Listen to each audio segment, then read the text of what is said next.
Welcome to the Journalism School. My name is Abby Wright. I'm the director of the DuPont Awards and the John Chancellor Award. This is the second event in the series of events we're hosting here about covering violence. This event is hosted by the DuPont Awards and the Dart Center.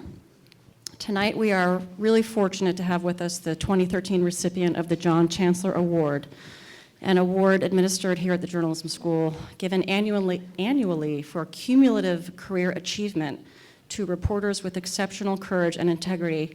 Please welcome NBC News Chief Foreign Correspondent Richard Engel. Thank you. It's wonderful to be here.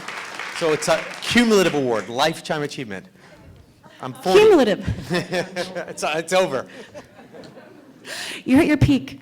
Our hashtag, for those of you tweeting, is hashtag covering violence. You can see our handles over here at DuPont Awards at Dart Center.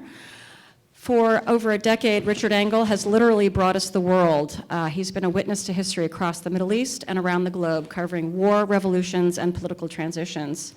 Richard has consistently demonstrated courage under fire with reporting that reflects his deep understanding of the history and politics of the Arab world. He's lived in that region since 1996 and speaks and reads fluent Arabic. In a time when it is increasingly dangerous for journalists covering conflict, Richard still goes wherever the story is. His frontline reporting has ranged from the 2011 revolution in Egypt, the conflict in Libya, the wars in Iraq and Afghanistan, and ongoing unrest throughout the Arab world. A producer at NBC, a longtime colleague of Richard's, made an 8-minute compilation of highlights of his reporting that we're going to take a look at now. And then we'll go to Professor Ann Cooper.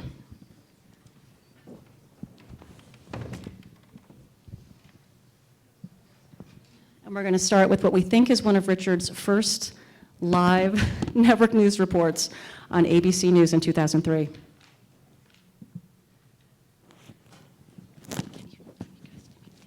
The bombing, as John says, was ferocious, as millions of people could see. Richard Engel was there for ABC News, watched it from his hotel, right on the edge of the Tigris River.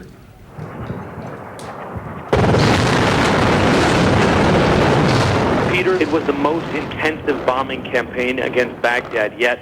From where I was standing on the balcony of the hotel where I'm staying, I could see building after building in about a 2-square-mile area on the opposite side of the river, on the western side of the river, where many government ministries and presidential palaces are located. One after another, I could see the bombs striking them, the missiles falling from the sky and reducing them to rubble. Saddam had a pistol, but he didn't use it. The soldiers said Saddam was filthy and smelled. The man who was used to living in palaces with a retinue of servants was reduced to living in squalor. There's a light down here and a very basic ventilation system. The entire crawl space is tiny and actually very well disguised. U.S. soldiers were standing right on top of it during the raid and didn't even know it. The doctors and nurses say they show up every day ready for battle, but that the one thing they can't get used to is seeing their own friends and family brought here. Nurse Hadi Karim was an army medic during both Gulf Wars. He says the injuries now are more horrific.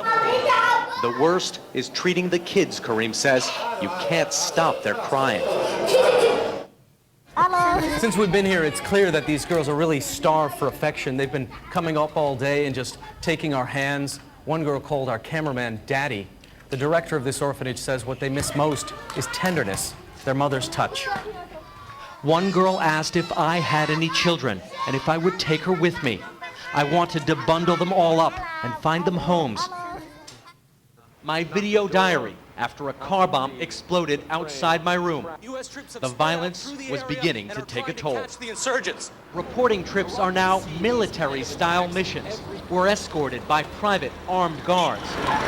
There is still a lot of fire. But even after taking every precaution, sometimes it feels like every time you're out or every time you're here, you're trying to pull a fast one on history. That you get out, sneak out, get information, and get back alive, or without being kidnapped, or without losing, an eye or a limb. Holy shit. That was good, man. They saw it and got the out of the way. Yes, it was IED. It was detonated by remote control. We got lucky. It was badly timed and exploded just 10 feet away. You take any shrapnel on the face or anything? No. Huh? Nothing. All right. A surprise. I'm checking myself. I was taping with a small camera. Inside here, it still smells like gunpowder. Luckily, we were able to drive through it, and no one in this convoy was injured, but we're still assessing, checking if there are any other bombs in the area. In a small resort called the Rest House outside Riyadh, the pool is always crowded. But everyone swimming here is a convicted Al-Qaeda member. Now in the Middle East's only Al-Qaeda rehabilitation center. Howell expects an ambush. It comes quickly. Pinned down. Backs against a rock wall. He tried to stay behind the Humvee. As we tried to cross an open stretch of road, we came under attack. There's incoming fire right now. We're using this Humvee for cover as we're trying to get to another base. Just before dark Saturday, soldiers from the 82nd Airborne Division fight off a Taliban surprise attack on an American outpost in the Arghandab Valley. The battle is fierce. 20 Taliban fighters are just 100 yards away. This base has come under heavy attack. Already one soldier has been severely injured. 2 more Americans are wounded before the fight is over. They'll all survive. But battles like this one are picking up and taking a toll. Back on base, Loftus from Akron, Ohio, looks at photographs of the girl he wants to marry after he goes home in a few months. When I ask him about a fellow soldier killed last week, it's clear how deeply these troops feel about the growing casualties here. Right now, I'm kind of numb to it. Like, to be honest, I just don't really feel much. I pray for his family. I pray for his soul that it, you know. I try not to think about it.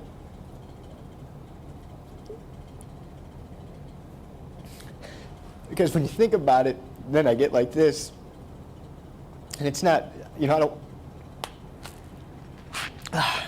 Yeah.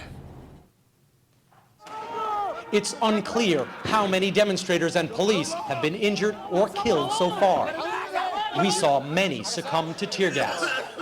The protesters have now reached the main square here in downtown Cairo. People are being injured. We have seen several collapsing so far today, like this man. He's saying that he is very excited. أنت مبسوط ليش اليوم؟ مبسوط إن الرئيس He's saying we are just happy because we have now taken our freedom.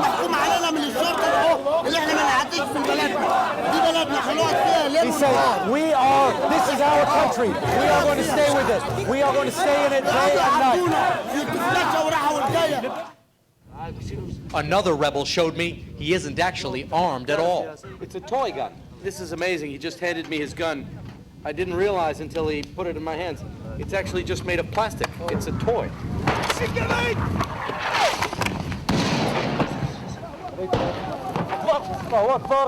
3 explosions, 50 yards away. So, as we were doing the interviews, incoming rounds just landed in this area. Some of the rebels are now starting to flee. Rebels cheer that they survived this assault by Gaddafi's army. There have been several artillery rounds that have landed right in this area. We're using this piece of concrete to take a little cover and to see if the artillery rounds stop long enough for us to get out of the area. We were shocked at the amount of destruction. The town is still under attack. 11 people were killed here today by government shelling. On a ruined street, we found Nasser, her son killed in front of her. May God punish Bashar, she cried. There were 30,000 people in this town. Now only the rebels remain. But this is the cost of driving out Assad's forces. As this war continues without outside help or intervention, Syria is being destroyed, one town at a time. These refugees are putting so much hope in the United States, not because it's the only country that can help, but they see Russia against them, the Syrian government bombing them, and Europe and the Arab world just talking. At a nearby mosque, about 300 Syrians pack into the courtyard. Their hope is that if the U.S. attacks, President Assad will fall. Maybe, but they don't have much else to hope for. Richard Engel, NBC News, Kilis, Turkey.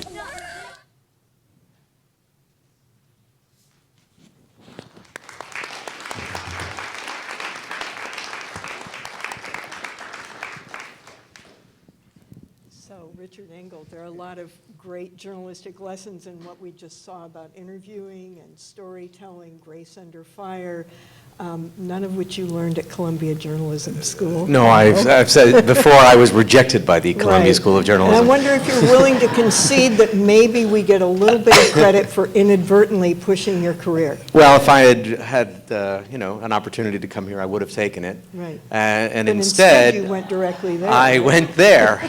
So I don't know what the lesson is from that. But yes, so I graduated from undergrad, and I was trying to figure out which way to go. And I knew I wanted to be a journalist and that I wanted to be a foreign correspondent. And this was a while ago, 1996, so coming up onto 20 years. And I was looking at the map, the world map, and I thought, well, what's going on right now in 1996? And this is something I would encourage all of you to do as well. And in 1996, the Cold War was ending, if not over. The Soviet Union had collapsed.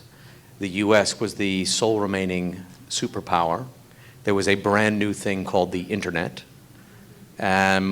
which started while I was in college. We started writing papers by hand, and we finished sending them in to our professors by email. And I looked at the world and I thought, okay, where's a good place to go? I could either stay here I went to Stanford University. I could either stay here and cover Silicon Valley, which would be interesting, but it wasn't really what I wanted to do. I can go to China, which I thought was going to be the emerging power to rival the United States, or I can go to the Middle East, which I thought would be even more chaotic as you have the breakdown of the Cold War system, the two pillars that had held the world together, and now you have one of them that is gone. So what's going to happen to this tumultuous region deep in religious passions and undereducation and poverty and lots of political and social issues? So I decided to go to the Middle East instead of coming here. And I've been there ever since. And this was just the last 10 years. So, or a lot of this was just in the last 10 years. So I wonder if I came back here 10 years from now, what is it going to look like? It might not necessarily be 10 more years of the Middle East. It might not be 10 more years of war. What you saw there, if you look back at the decade that we've had, and assuming most of you are in your early, mid-20s, sometimes some late 20s, maybe some older, the last 10 years has been incredibly turbulent, remarkable. We've had two major American wars with ground troops, several million American troops deployed, maybe 6,000 troops killed actively in combat, 40+ thousand injured, trillions spent, 3 trillion, 4 trillion, it's hard to even find an exact estimate, and it depends on how you calculate what was spent, and were these opportunity costs, by spending money in one place, you didn't invest it in somewhere else and win. So it has been an incredibly tumultuous decade. So if I were in your position right now, look back and say, okay, we're now almost 2014. Where are we going to be 10 years from now? And what is going to be the agent of change and the driver of change in this next 10 years? Because that's where the stories are going to be.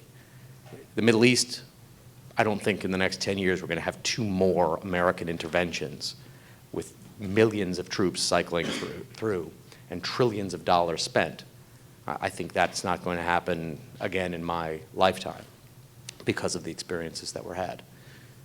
But that doesn't mean things aren't going to happen. Is it going to be global warming? Is it going to be changes in technology? Is it going to be environmental stories? What is it going to be that is going to define this next decade so that you can be there to document it as it is happening?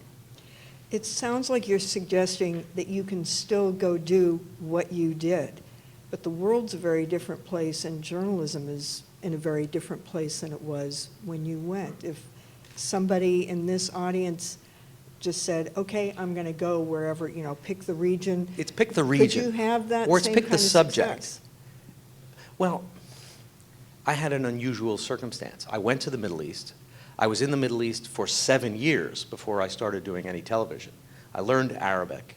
I was a print and radio reporter, and I was writing academic journals. I was translating, doing whatever I needed to do to make money. I was freelancing for newspapers and magazines, and if it was today, I've been freelancing for websites and whatever, and writing corporate research, or whatever it was. I did a lot of jobs before I started doing television. And I could still be doing that as a relatively unknown kid, making very tiny amount of money with no one really knowing who I was or what I was doing, had we not had this incredible sequence of events. That the Middle East, where I was living, where I'd already been living for 7 years, suddenly became the center of America's world.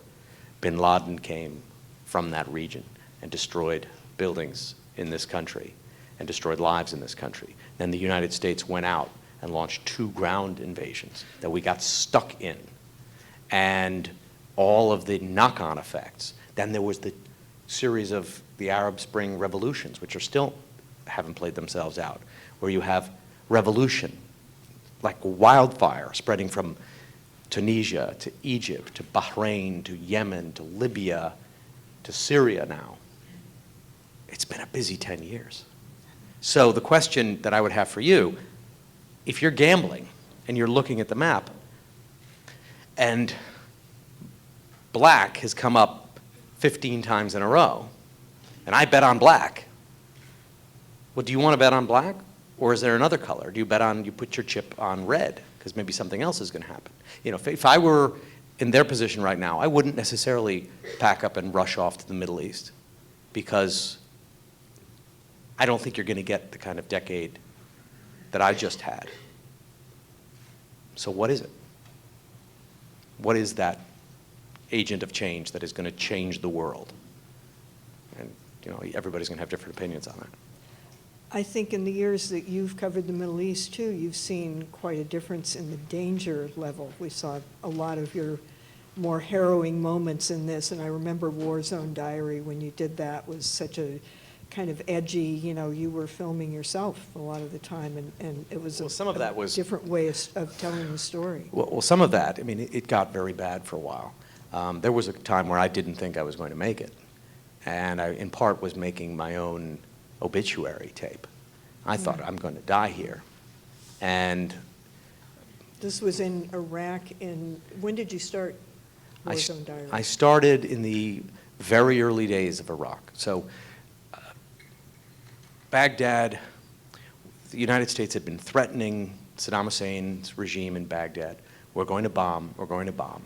And very few journalists were able to get into the country, and I got in through, they say hook and crook. This was both hook and crook to get in. I had to, bribe some officials and pretend to be someone who I wasn't, and I got a human shield visa and engaged in all sorts of illegal and nefarious activities to get into the regime.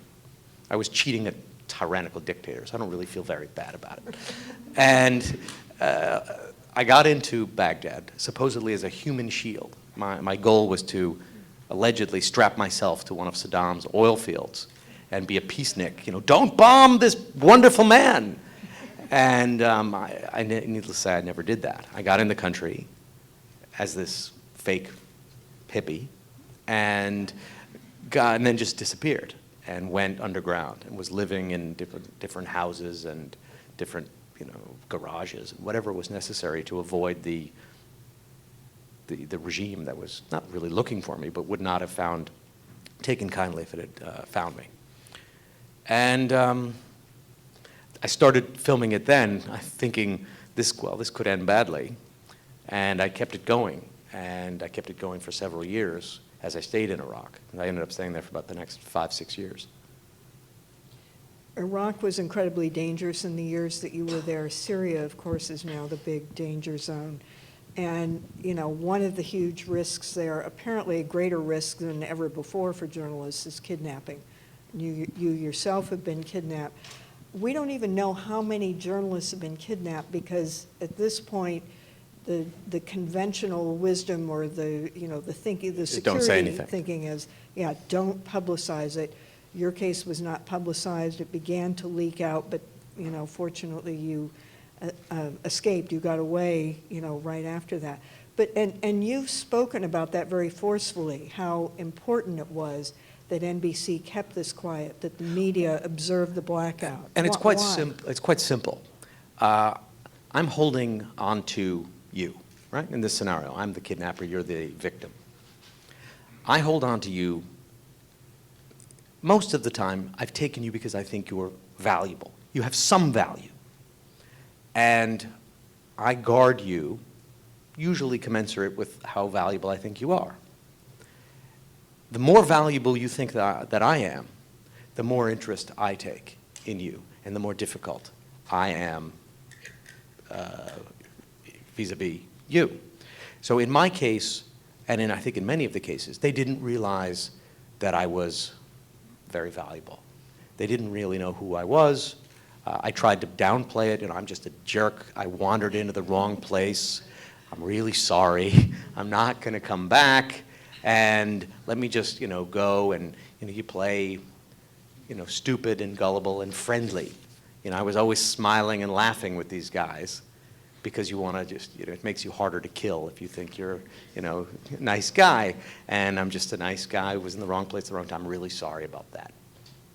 And I think that demeanor and their ignorance relaxed them a little bit, didn't put on a lot of extra security around me. And then when that convoy, I was with a very nasty group of people, ran into a checkpoint, they were actually overwhelmed, and the kidnappers in the car that I was with got killed, and luckily I wasn't killed in the crossfire, and I was able to, and the rest of my team, we were able to escape from the car and get away. Think of it more simply like this. You have a bag, and in that bag is a canvas with some scribbles on it. You don't think much of it. Maybe you'd leave it around. If I want that back, that's a good thing. But if suddenly I told you that's a Jackson Pollock and it's worth hundreds of millions of dollars, you're going to do everything you can to protect that. And my chances of getting that bag back are very slim. But so of these, we don't know how many, 15, 20, 30 journalists have been kidnapped. What's the motive? Or is it different motives in different cases as far as you can tell? It's different motives. The basic motive is we're easy targets. Somebody thinks we're valuable, and therefore you can use us for some sort of advantage. That's the core problem. But sometimes it's rebels who think, Islamic militant rebels who don't think we're there, who don't think we should be there, think that we're infidels and that we should be eliminated because we're a filthy disgrace to mankind, that we are an offense to God. There's one group, and that group is unfortunately growing and has a lot of influence. Then there are kidnappers, money, and that group is pretty large as well. And then there's the government, which doesn't want journalists there. So you almost pick your poison. There are a lot of people who have different agendas, and we are moving around and easy targets and unarmed. Or with rebels, so therefore our protection is based on the courage and capability of the rebel unit. Right. You were honored, I guess it was last week, by the International Center for Journalists. Yes, it's been a good week also for me. for lifetime achievement. Considering the alternative, based on the conversation we were just having, this Absolutely. is a lot better to be here talking to, bright students and people interested in world affairs than, Right. on the ground, like some poster boy for Amnesty International. Yes, this is better. I want to ask you about something you were talking about there, assumptions that people used to have about media and about, the advantage of media coverage or media exposure of wrongdoing, as in the case of Syria and so many other places. You said there is a basic assumption in our collective concept of humanity that if people know about evil things, they will try to help. And then you suggested that in the case of Syria and chemical weapons, that assumption has been turned on its head. So Talk about that. generally, Why do people in crisis cooperate with journalists? Why do people in crisis post their messages online? Even if people who are having a little emotional problem break up with their boyfriend or girlfriend, they post it online. There is this idea that I was hurt somehow, and by sharing it, things can help. Someone will come out and help me, offer me a kind word, or if in the situation where you're in a war zone, they will actually help you. When there is an atrocity, there has always been the assumption, if people only knew. We need to get these pictures out, because if people only knew. And that's been the assumption that I've been working on, that a lot of journalists use as their motivating force. I want to be a journalist because I want to expose things. I want to go to a place and I want to shine a light in a dark corner where people are being abused or exploited, and if I can't change that, because that's not my role, I can at least show people. And if I show people, it'll help. That's the basic assumption that I think a lot of people in this room have, that I had. And then you look at what happened in Syria. This was the most documented war crime in history. We were receiving hour after hour of footage in practically real time. Never happened before. Unquestioned use of chemical weapons. There's been some doubts and there's been some things, but the evidence is overwhelming. The United States and other governments acknowledged that this happened and thought about it and condemned it. And the UK said, this is horrible, but we've decided not to do something. We've decided not to do something. And the US said, we recognize this is horrible, and we're going to have a vote on this, and we know how that's going to go. We're deciding not to do something. And the Arab League and all of the Arab states decided not to do something. And I'm not here, and nor was I in that argument, in that discussion, making the argument that the U.S. needs to get involved militarily in Syria. I understand how complicated it is. I really do understand how complicated it is. I've seen these militia groups, and I've seen the rebels, and how strange it is. And I don't think it's a good idea to generally join other people's civil wars, or to engage in military missions that have no clear end. I get all of that.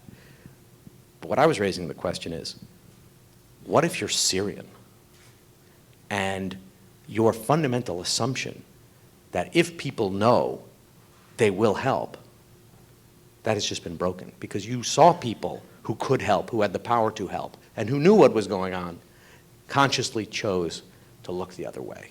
And that's got to be a big blow. And what impact do you think it has on journalists trying to cover that kind of thing? Well, I think it shows it's a moral question, and maybe it's because we are so bombarded with images. There is a possibility that we have tuned down our own humanity. And you go back to people's ability to absorb disturbing images. When I was in school, I remember the teacher telling us that when the violent scenes in Shakespeare were performed in theaters, people would pass out, went into early labor because it was so scandalous and traumatizing. It doesn't really happen now because you get immune to so much violence and gore and bloodshed. Maybe we're so immune to what almost seem like cliche images. Starving kids, refugees, wars, bad thing, that they don't seem real anymore. And we have the ability now to see things and not care. And if we've turned that corner, that's a bad thing. If we've turned that corner, we can shine that light in the corner and say, oh yeah, whatever, let's shine it somewhere else. We've lost something of our human nature because we've over-bombarded our brains.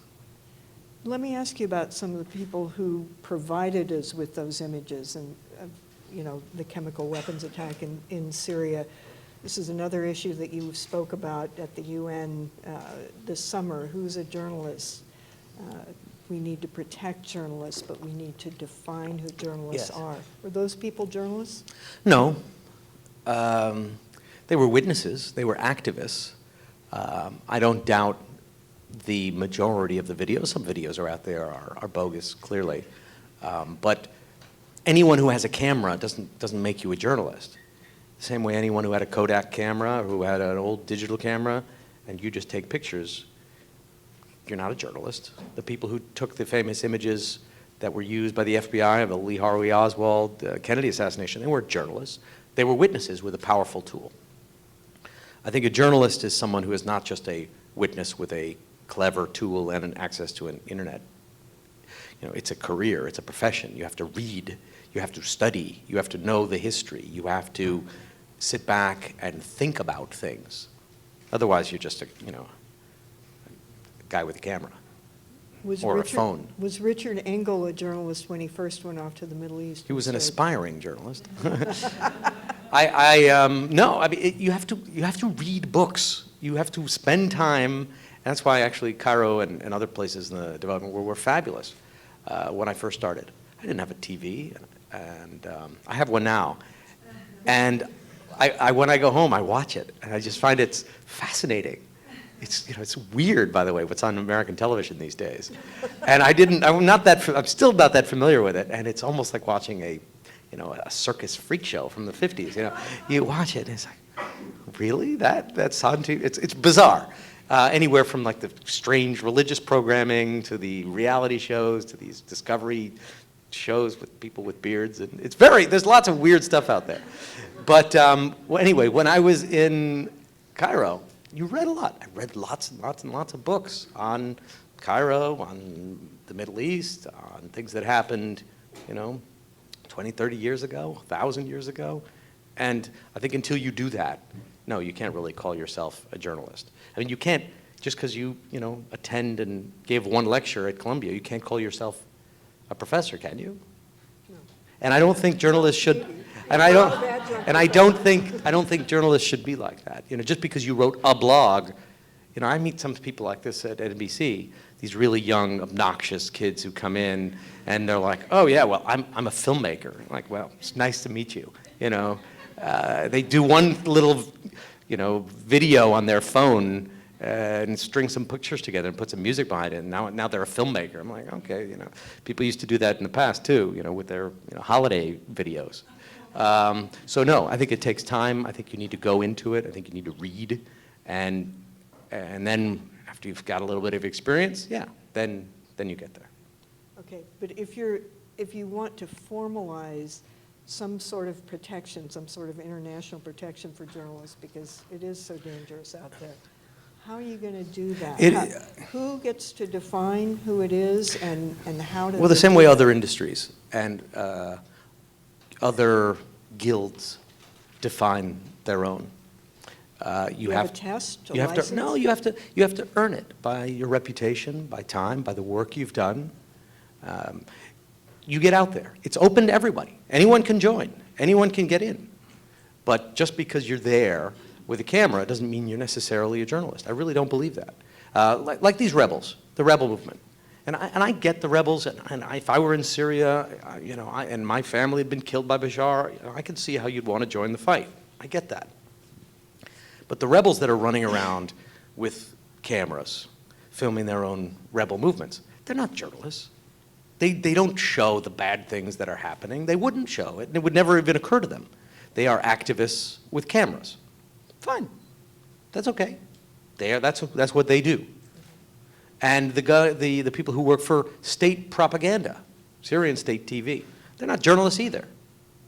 I think if you are a journalist, you have to be able and willing and excited about putting out views that not only are opposed to your own, that actively work against you or your country or your belief structure.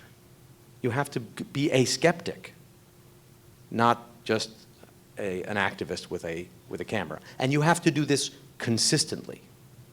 And if you do this consistently and you are good and objective, then you become a journalist. Okay, and you deserve the benefits therein. Like you have to attend Columbia University and do 4 years and do the coursework to, I believe, when they give you your degree, here is your degree, which comes with the titles and recognition endowed by this university, correct? You have to do the work in order to be part of that group, I think. But in practical terms, if you want to set up something that offers a journalist like you more protection out in the field, how do you go about doing that? What is it that you want? I mean, you finish Columbia, you get a diploma. What do you want to be able to show out in the field that I'm different from, you know, the activist videographers? You can tell. You can tell. I mean, there are. So you're not talking about a formal. I'm not talking about necessarily there's a, you know, a grand poobah who decides with a magic wand, you or you are not. You know, there's peer review, people watch, people are watching each other. Everyone on, you know, Facebook and Twitter, and you generally know who's around and who's not. So I hate to say it's a bit of a case by case, but people who are real journalists, who are consistently doing this for a living, they're not as many as you'd think. There are a lot of people who go out, they write a couple of stories, they write a blog or two, they think they're the great videographer, and then they go on to do something else. But people who do this for a living and do this consistently over time and do it well consistently over time, it's a remarkably small pool. I see the same people over and over and over again. But are all those other people making your life more complicated out there now? There are some people, there are thrill seekers and activists with cameras who are rushing into war zones and joining rebel movements and trying to make a name for themselves in a documentary, and it can be very edgy, and sometimes they'll get cool stuff and sometimes they'll get killed. There's nothing I can do to prevent them. You know, I don't want to, it would be, they're going anyway. Do they make my life complicated? Well, the world is complicated. You know, I can't really help it. But I think you should consider them different than someone who consistently pursues the craft of journalism over time and has earned a reputation.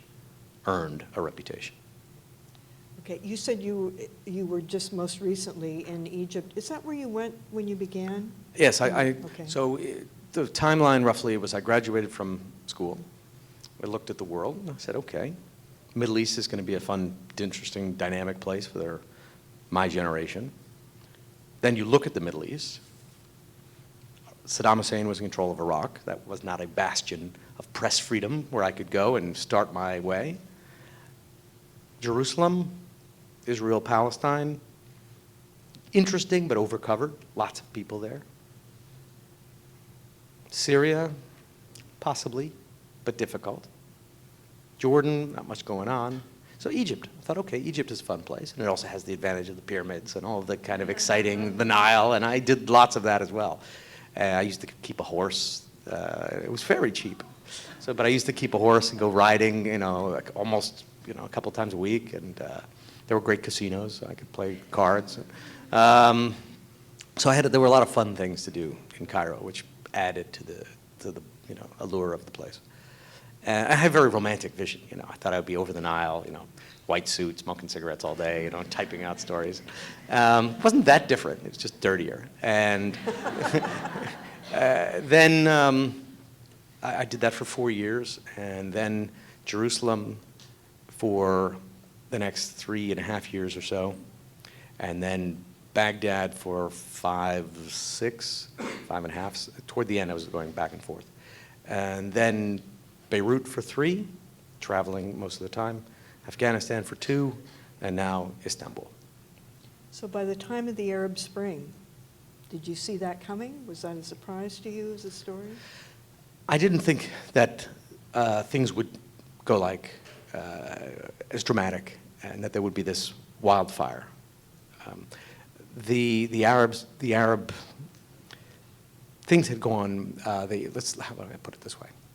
No is the simple answer. But when you look back and you say, and you see these military strongmen, how they'd failed to adapt. And they'd failed to adapt to technology. They'd failed to adapt to the enormous discrepancies between rich and poor. They'd failed to adapt the basic sort of abuses of their police state, the basic policing methods. They were an anachronism, not suddenly faced with a changed political climate and a changed people. And they didn't anticipate the tools. That's really what did them in. They didn't recognize that suddenly people can communicate without the state knowing about it. And these were, the security services in Egypt and Syria were set up under the Russian model. They watched you, like a Soviet model.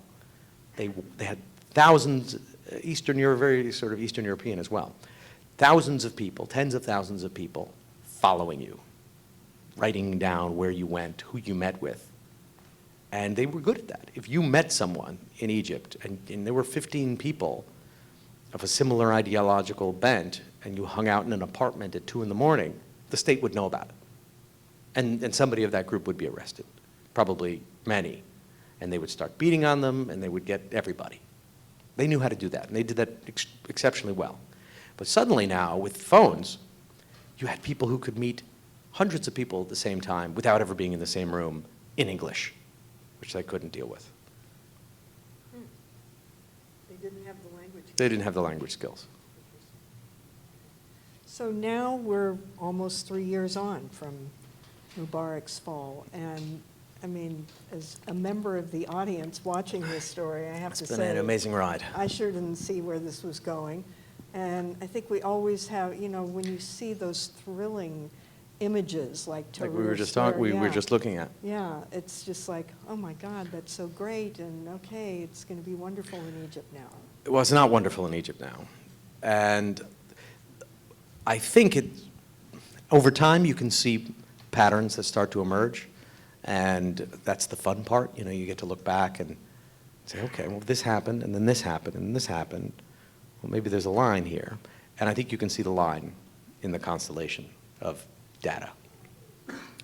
You had this police states that were overwhelmed. And you had a new administration in Washington that decided to embrace this, which gave it a huge energy. Getting rid of Mubarak and the U.S. turning our back on Mubarak was fundamental. It'll probably be the most significant, or one of the most significant moves this administration ever did. And if that hadn't happened, I'm not sure if there would have been an Arab Spring. I think it would have ended right there, but it did. And it moved, and it kept going, and it kept going. And there was such excitement that this young, tech-savvy generation was suddenly going to rise up and was going to push aside the military leaders. It didn't happen.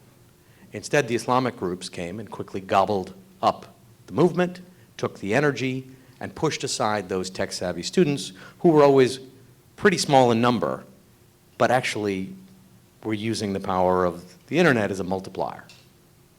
But in the next phase, which was actually getting down and voting, we realized these people weren't that many. There weren't that many of the tech-savvy liberal thinkers in the Middle East. There were many more traditional, religious-minded people, and people who belonged to some pretty hardline, pretty misogynistic, old-fashioned thinking groups. But was that a surprise? That was not a surprise. That and if you go back, I have tons of reports saying, be careful with this. You peel back this layer, you're going to find things under it you're not going to like. This was a region that was overpopulated, undereducated, in some cases deliberately miseducated for decades. And the hope of democracy quickly became a very ugly populism, an Islamic populism that was bad and generally unpopular as well with the people who didn't like it. So if this movement gets hijacked by Islamic movements, now we're seeing the next phase of the moon, which is the militaries coming back. And so if you had Arab spring, Islamist summer, now it's authoritarian winter. And I think that's the trajectory. But A to B, students to Islamists, smooth. The Islamists just brush these kids aside. Islamists to authoritarian is not going to go so smoothly. These religious groups think they were given power by God, and that this was a divine destiny that has been fulfilled and which is now being denied. So I think we're going to see a period of insurgencies as the militaries try and move in and take control. And that's where we're going to see play out for the Middle East for some time to come. And you said at ICFJ the other night that you were pretty pessimistic about the Middle East right I'm pretty now. pessimistic about the Middle East right See now. anything to be optimistic about?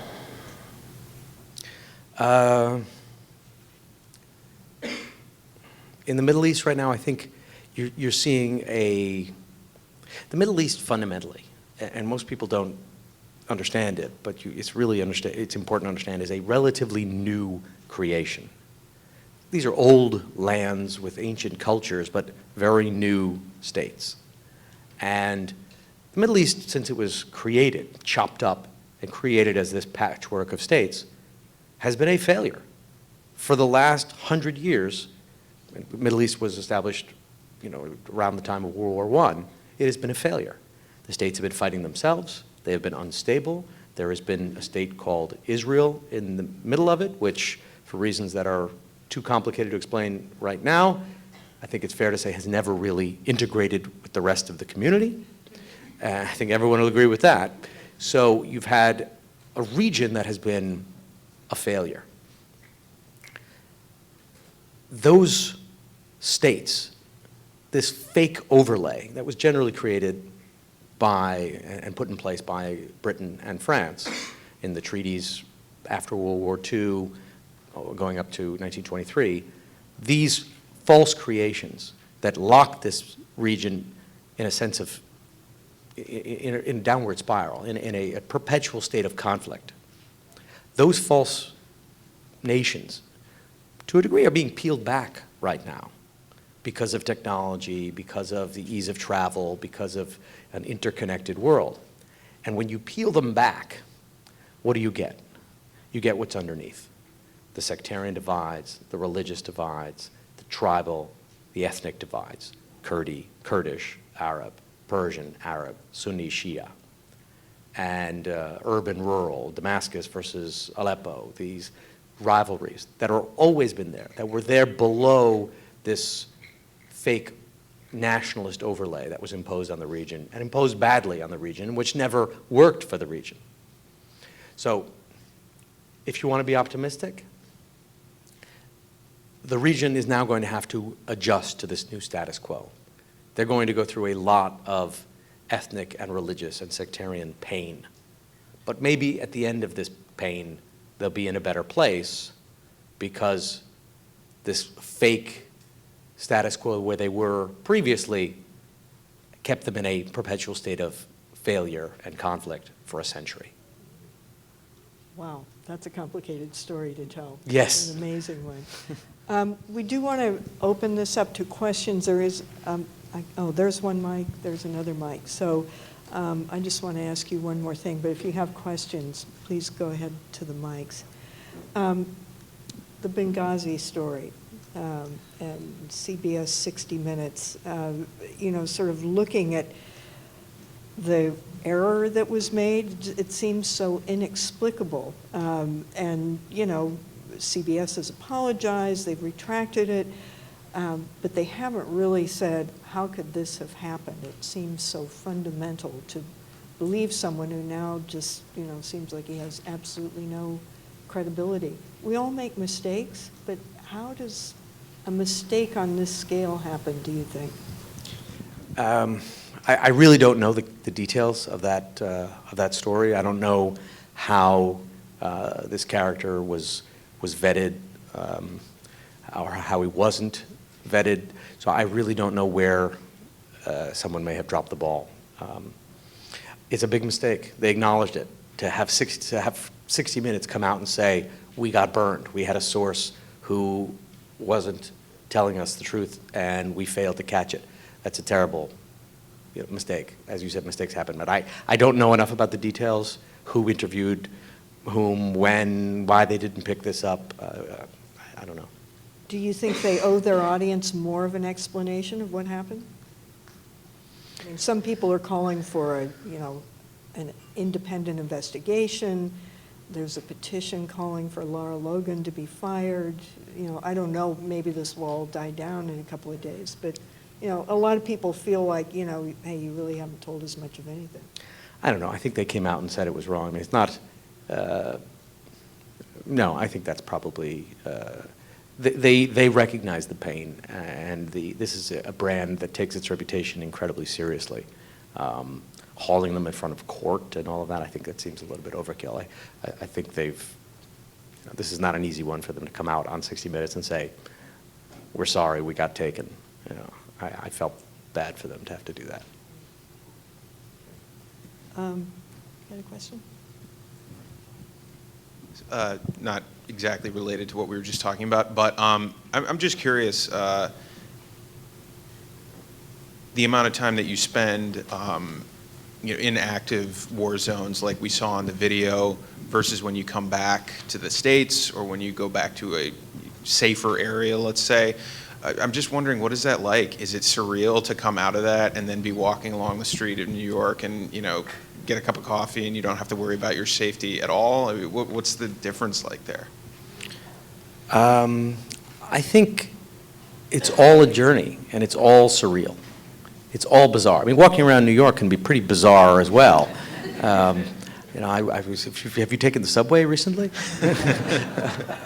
It's all a different place. I really do think that. You know, if I'm in Benghazi with a you know, cast of characters and it's a Star Wars bar, and then I'm down in Chelsea on 10th Avenue, which is also a cast of characters and a Star Wars bar, and I listen to what people are talking about. You know, I was on the train the other day going to see my mother who lives in Long Island, and I was, you know, just sort of listening in. I guess that's not polite, but at the conversation the two people were having in front of me, and I was trying to figure out, okay, what's the relationship between these two people? You know, are they dating? I don't really think so. They're not that intimate. And so it's all different, and it's all weird, and it's all kind of just part of the human experience. So if we're in New York, I think there's tons of stories to tell here. In a certain sense, war zones are obvious. Things are happening. Things are falling down and burning and on fire. You just have to point your camera in the right place. But it doesn't mean that there's not things of interest elsewhere. It's all surreal. And then we're dead. You've laid out some of the problems that US and indeed other international broadcasters face when it comes to covering the Syrian war at the moment. I'm not suggesting that you have all the solutions, but what do you think is part of the way in which we can tackle that, as journalists? Syria? Yeah. How do we get the public engaged in a conflict that people are just totally fatigued with? Well, that's the question. We got the public engaged. And people saw these videos and then decided, click. That's really disturbing. The fundamental issue in Syria right now is it is so dangerous to get there. And we can be as brave as we want, but if we go in there and everyone's trying to kill us and kidnap us, that doesn't help. I think at some stage the Syrians themselves have to recognize that they have to, even the rebels and in the rebel areas, take a stand against these groups and say, we either want journalists here, and it's not just journalists, it's also aid workers. I think we want journalists and aid workers here to tell our stories and bring us blankets, and we will then do something to make sure that they're not all being killed and tortured, or we're going to have to accept that they're not going to come. So there's two issues. There's one is the physical safety in Syria right now. And there is a stage, there is a line that can be crossed when it is just too dangerous to go in, where it's just stupid to go in. And we may be very close to that, if not crossed that in Syria right now. And the other is the more question that I think impacts your generation is, how much does it take to get people to actually care anymore when people want 15-second newscasts and 140-character bulletins? What does it take to get people to care about a subject? I mean, how much more do you want than chemical weapons and 1,000 people, 1,400 people dead, and children gasping for air on TV? I can't think of how much more you need to turn the volume up to get people to listen, because that's pretty loud. Do you have to fight the network to get Syria on? Sometimes. In this case, no. In that case, no. But you have to also balance. If I went into Syria today, I could get that story on because the network realizes, oh my God, this is really valuable commodity. But unless you're willing to take that horrible risk, there is a tendency to tune it out at every level. When was the last time you were in Syria? So I was kidnapped in Syria almost a year ago, yeah. And 11, something like that. And I've been back 2 or 3 times since then. And I was on my way back in for the invasion that never happened. So I was on the border a couple of months ago when it was coming. The warships were in the Mediterranean. The planes were on the runway, and then there was the walk in the Rose Garden and a decision not to do it for reasons like I was saying. I get it. I understand that, but it didn't happen. I wouldn't understand it if I were Syrian, but I do understand it having looked at that you clip really just played earlier. But I haven't been back in the country since then. And I think very, very long and hard. And I would not recommend, and I think it would be foolhardy for any of you to just go there and say, oh, I'm going to be this, cool young journalist. I'm going to take my iPhone and go into Syria. Do not do that, seriously. I didn't go to a war zone until 7 years in the region. I spoke the language, and that's not your first rodeo.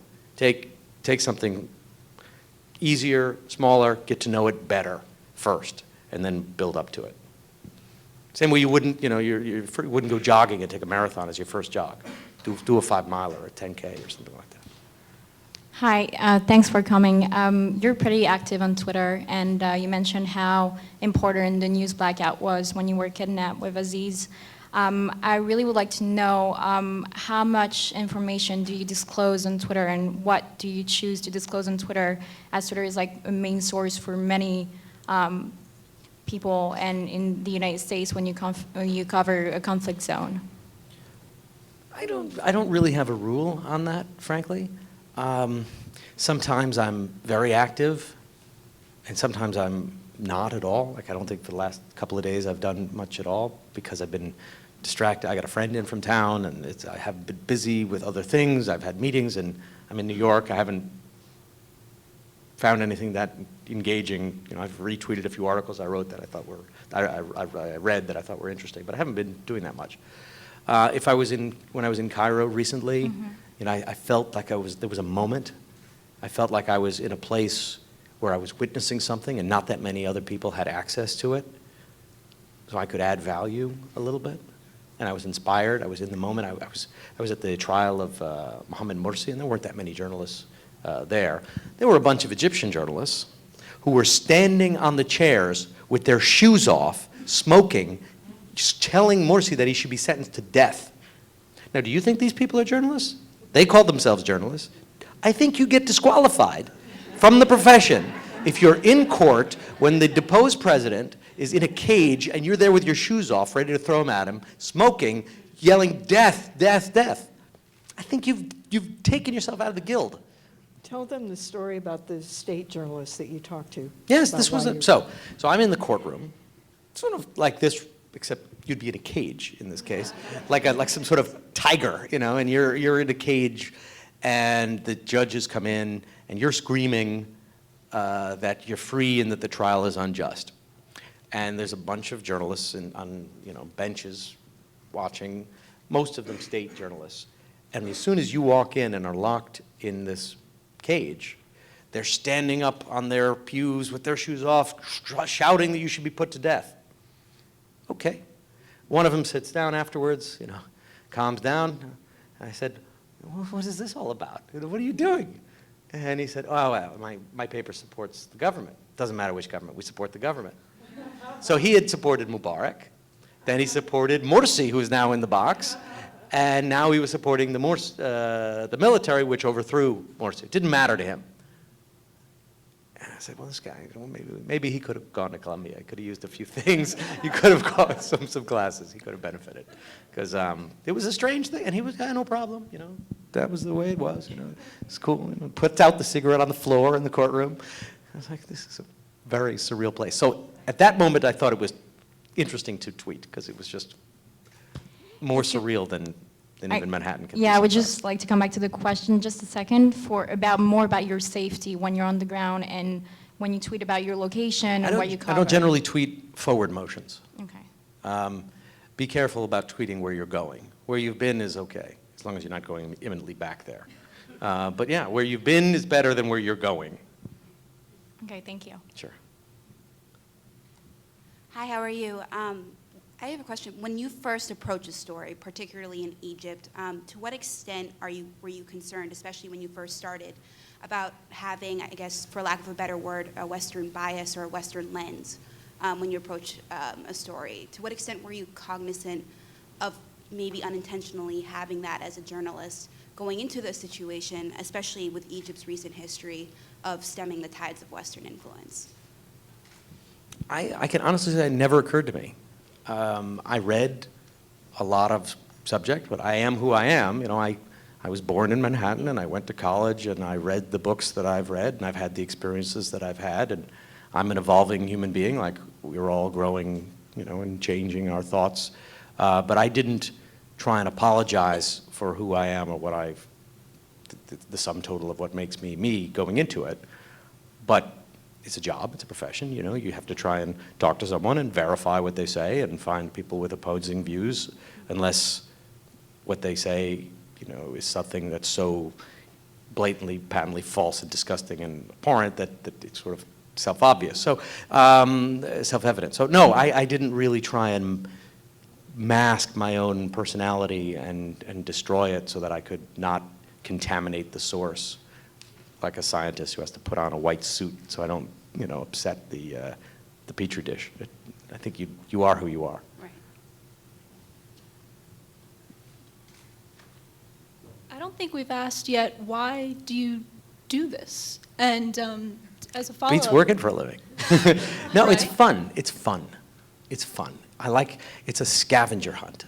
You know, you get up in the morning and you get to talk to people and you get to look around and you're looking for stories and information and it's different, you know. I think if I had to go to an office and to the same people and the same bad lighting every day and the same, you know, free pizza, I would really question my existence. So I like it. It's fun. And if it's not fun for me, then it's not going to be fun for anybody else, you know. As a quick follow-up, And I don't mean to trivialize it. I mean, it's not fun. It's not playing games. I mean, sometimes it's really, really bad. But on a emotional and intellectual level, it is a scavenger hunt that I get to play for however many years I'm on this planet. You know. when it gets bad, how do you take care of yourself? I mean, it's a very unique Scotch. Good to know. Thank you. Hi, Richard. Thank you for being here and talking to us. This is really amazing. You said that back in the day when you were an aspiring foreign correspondent, you sort of packed your bags and went off to Egypt. And you also told us how it's different for journalists today. Could you tell us if you had to do it again in 2013, how would you go about it? Well, I think it's easier now, actually, for you than it was for me, because the technology is cheaper, the access to information is greater, there are easier ways to get your stories out, easier ways for them to get noticed. You can, break a story without having lots of connections. It was much harder when I went. There were only a few outlets. You had to be known. You had to know the name and the phone number of the foreign editor at ABC Radio News or USA Today or whichever it was. These are both places I did work. And unless you could get them on the phone and they answered, and you could sell them the story, which you're paying out of your pocket every minute that goes by, and you have to be in a place where you can get the cell phone call, which didn't have that much, you weren't going to tell your story and no one would ever hear about it. So it was very hard then to get established and to get strings, and you needed to know people and know how to get to them in the right time. You needed to know where that editor was, where he spent his weekends, because you had to call that person and say, I've got something, and they needed to take your call. Now you can send things out immediately or write a blog, and if you're onto something, somebody will reach out to you more often than not and ask you for more information. I think the fundamental thing is to decide what it is you want to talk about, what it is you want to know, where, and then why you? Why do I care what you know? You have to bring something to the table. You know, I spoke Arabic and I had contacts that took years to amass. Therefore, I had something valuable that other people wanted. Therefore, they were willing to pay me to get that. Otherwise, who are you?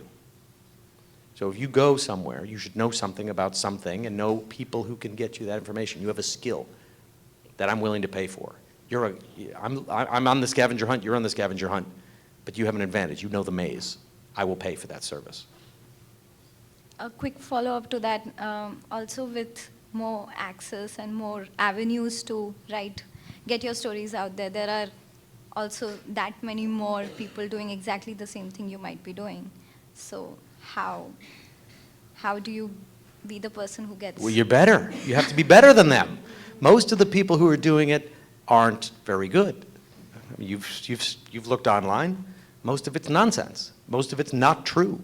Most of the stuff that's on Twitter is, noise. So you have to be good. You have to know what you're talking about consistently, enter into that realm, that guild of professional journalists, and you'll know it when you see it. You know the people who are consistently on and right and have good sources, because they're the ones who are really journalists. The others are just, people who are shouting in a bar. Thank you. Hello.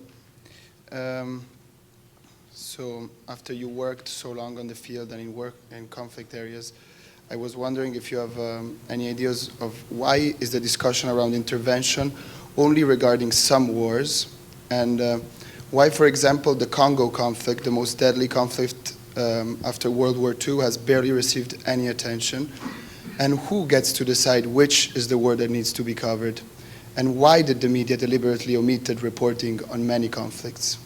Okay, great questions, and questions that are, moral and just questions. Who gets to decide which conflicts get covered and which ones don't? Theoretically, probably being taught in classes around universities in America, well, no one gets to decide anymore because media is democratic now. We can all just put our voices online. But that doesn't work, does it? It didn't work in Syria, doesn't work in Congo. People are writing about it and tweeting about it. But it hasn't entered into the popular imagination, popular culture. Why not? Because I think we still live in the real world. We live in a real world where money matters, where advertising matters, where corporate dollars matter, where movie interests matter, and what captures the imagination is sometimes there's a little magic to it. I don't know why certain things stick and why certain things don't.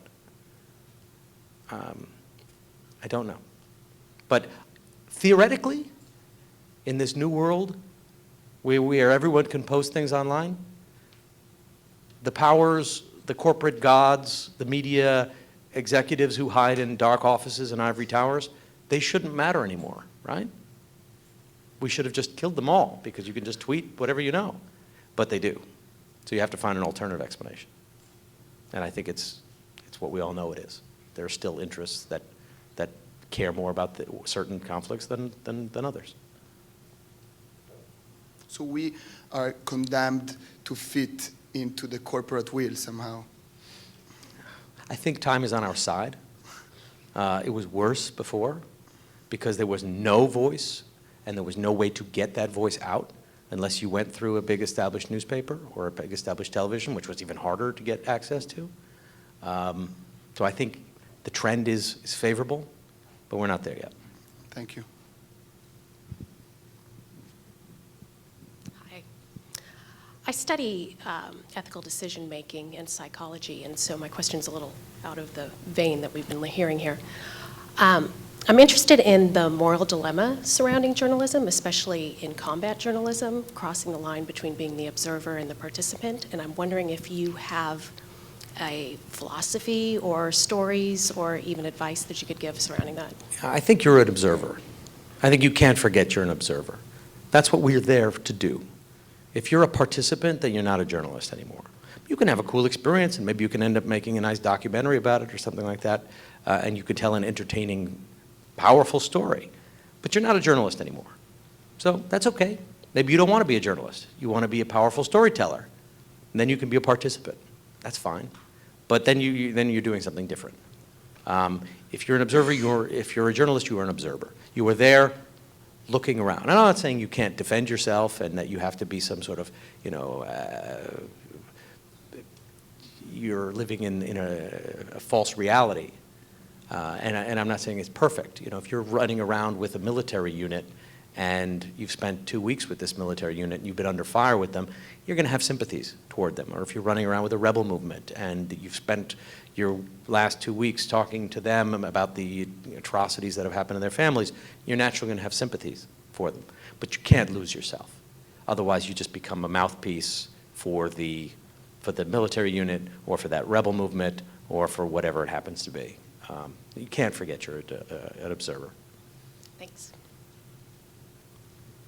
Hi, you're an especially intrepid reporter for working for a network news organization. So is there ever a time where you want to go to a story or you want to cover a story where NBC News is telling you, no, we think this is dangerous, this is going to endanger your health, your livelihood, but you really feel like the story needs to be told? Well, Iraq, I went to Iraq without any backing. I was talking earlier, I strapped some money to my leg and pretended to be a human shield and went into Baghdad, so nobody was sending me. And I did have more freedom then because I was totally alone. I was risking my own life, and I was going to pay the consequences. And no one could say yes, no, maybe not. Now, I have a cameraman who I know and happen to like, and I know his family and happen to like them. I have a producer, and I have other people who are responsible, who I am responsible for. These aren't children. They know what they're getting into. I'm not, if they got killed, they know the game. We all know the score. But I can't take such cavalier decisions as I would have in the past. And maybe I don't want to anymore. So I still think you need to go into danger, and you need to go into dangerous positions. But if you have other people with you, you have a responsibility to think about them too. And yes, there have been plenty of situations where NBC and even the rest of the members of my team or me being the initiator say, you know what, this is stupid. Let's think about this twice. Do we need to go this now? Can we go there next week? Do we have this set up properly? Do we have enough cars? Do we have enough drivers? Do we have enough money? Do people know where we are? Do they have a backup system? I spent a lot of time thinking about these logistics. And the logistics are ultimately going to save your life. Do you have the right people? Is this the right team? Is it the right timing? Is it going to cost? Do you have enough money? You just get in a car and drive into Syria and say, oh, I'm going to find a story. You're not getting out. And it's not just Syria. It's all these places. And you get more experience as time goes on. And you start to ask the right questions and think about the right issues. Thank you. Hi. In certain countries of the world, traditional media groups, they don't have access, or they can't have access, or they won't report because of political agendas or whatever. And then we see this new breed of alternative journalists coming in, usually young kids, usually doing extremely amateur work, but yet compelling and still telling a story. In these situations, like, who is the journalist? What is a journalist? I mean, because I know there is a gray area, yet... I don't think the area is so gray. I think it's, you can be a young person and telling great compelling stories and doing it in a dynamic way on a cell phone that can be low quality. Low quality mean technically, but if you are looking for the truth and you are willing to go wherever the truth takes you, even if it goes against your friends, your background, your initial impression. If you're one of these young guys and you think, a corporation is really bad and you decide that you're going to do this story and you actually talk to the corporation, you realize, well, it's not that bad, and you include that and it changes you, then you're a journalist. But if you're just going in with a mindset that you've had, that you cooked up ahead of time, and you're just pursuing that story, then you're not a journalist. You're an activist with a camera. But could you use that at least as a stepping stone to become a journalist? Because You could. I mean, you get the technical skills, and there's nothing. Anger is a good place to start. Anger is a good place. Anger is a motivation. You know, I wrote the second book. I wrote 2 books on Iraq. The second one I wrote, I was angry about it. Angry about what I'd seen. Angry about a lot of the things that had happened in Iraq during the 5 years I was there. Anger is a good place. Outrage and anger, fine. Just as long as you temper that with the truth as much as you can, good. That's okay. Doesn't matter. Having a little bit of pep and spice in your voice is good. Why not? I don't. That's not the problem. It's as long as you're not willing. If you're unwilling to change your opinion when the truth is elsewhere, then I think you have a problem. But just because if you have an objective and you're passionate about it and you're a little bit of have an activist zeal in your eyes, okay, that's fine. Good. It's better than some of the boring reports I've done. All right, thank you. I was rather tempted to ask you what you do when you're not working for excitement other than ride the New York subway, but we could let that pass. You've delivered yourself with many fascinating and very relevant insights this evening, and I'm sure they're all reflected in your reportage.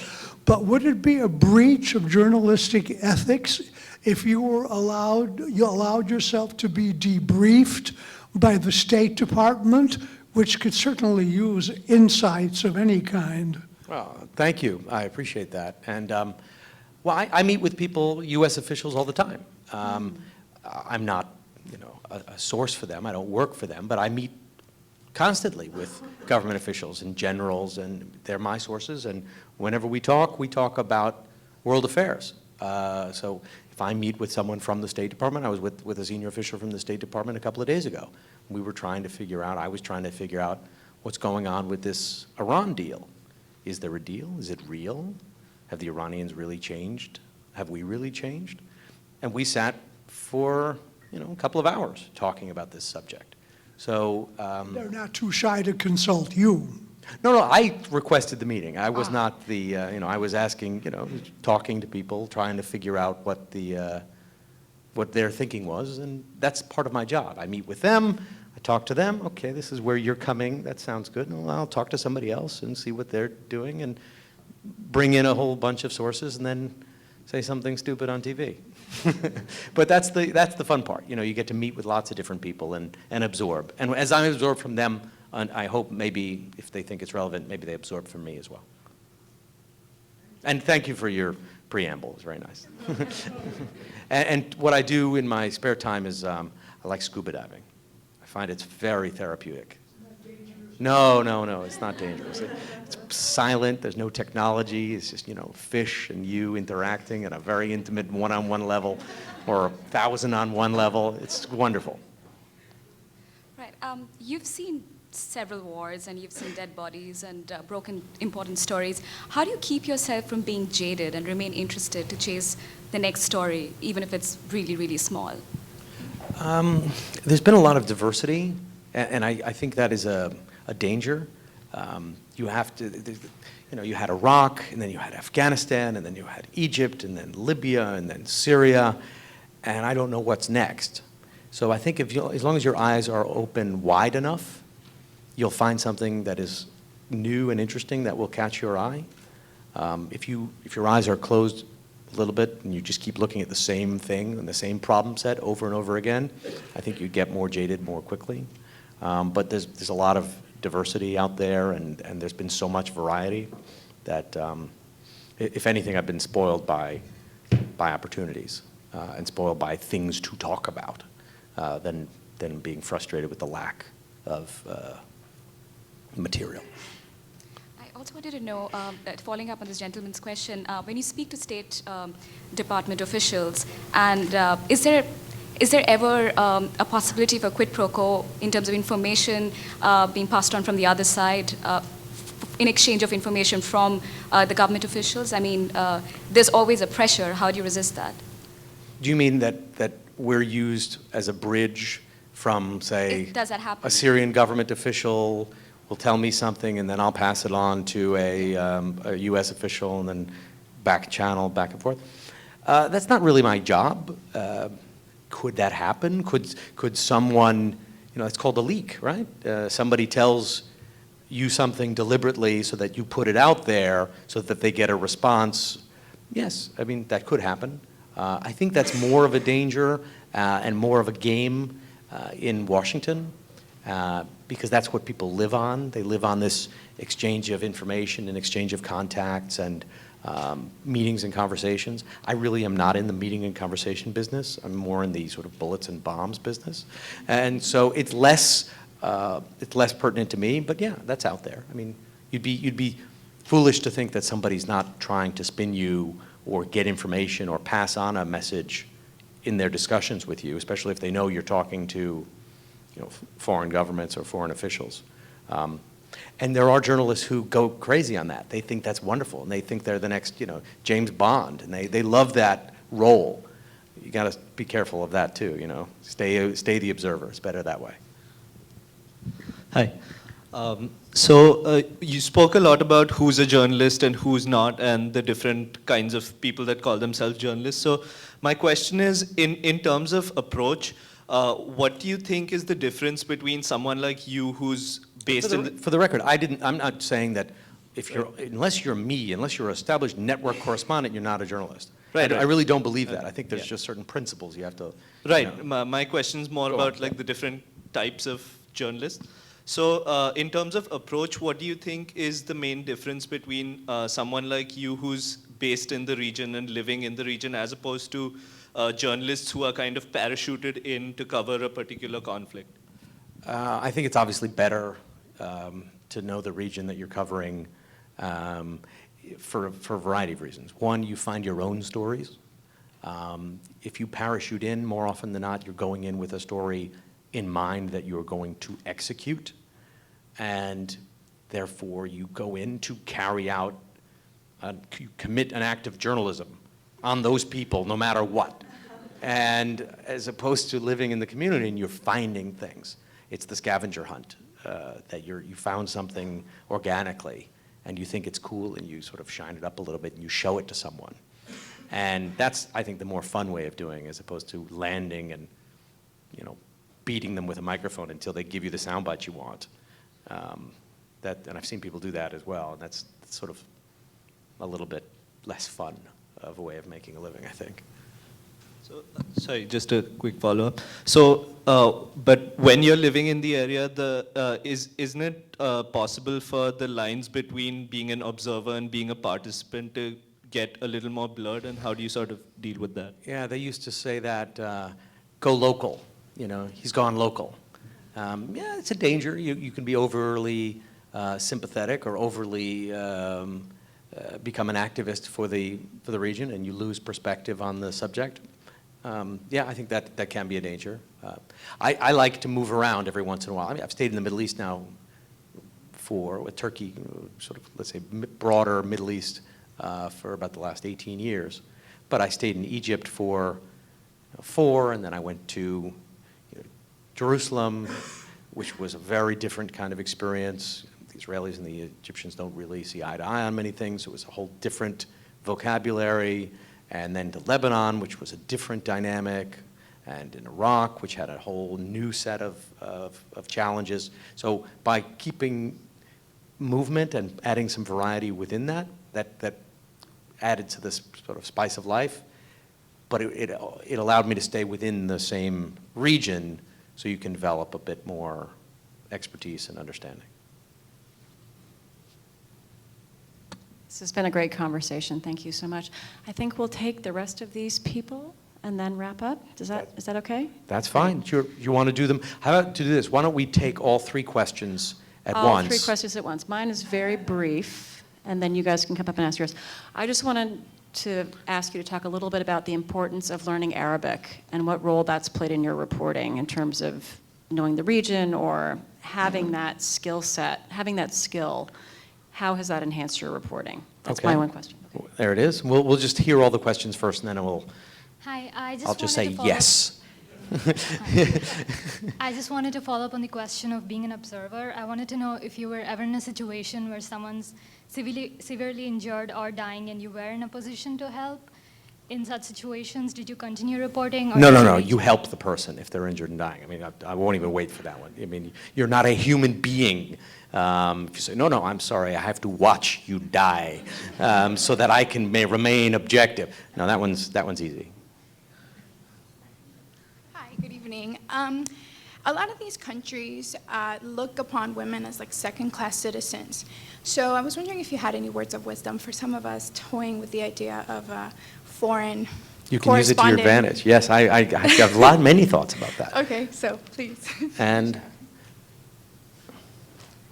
hi.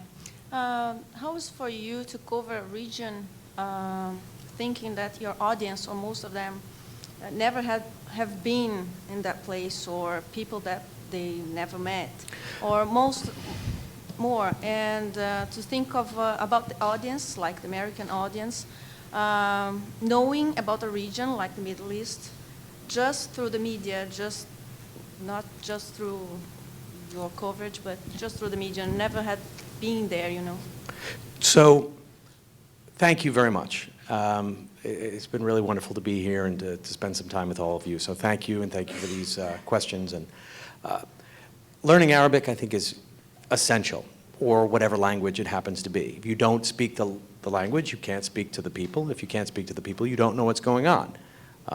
It also goes back to the same argument.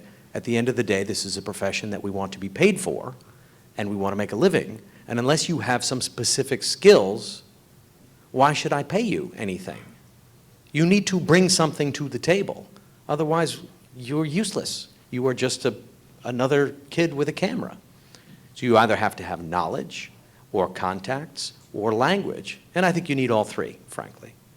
And they work together. The contacts helps bring the knowledge. The language brings the contacts, which brings the knowledge. All of this creates a valuable product, as you are in the scavenger hunt for life. Being a woman, yes, much of the Middle East is ferociously misogynistic, and it is sexist, and it's sort of cavemen thinking. There's no doubt about that. But that doesn't mean you can't be there and live there and work there. At the end of the day, half the population, whether they like it or not, is composed of women. You just have to recognize who you are, what is your sort of sexual profile, how you are perceived by the other person, how they look at you. And once you recognize how they're looking at you, you actually have a bit of an advantage, because you know something about me that I don't recognize that you know.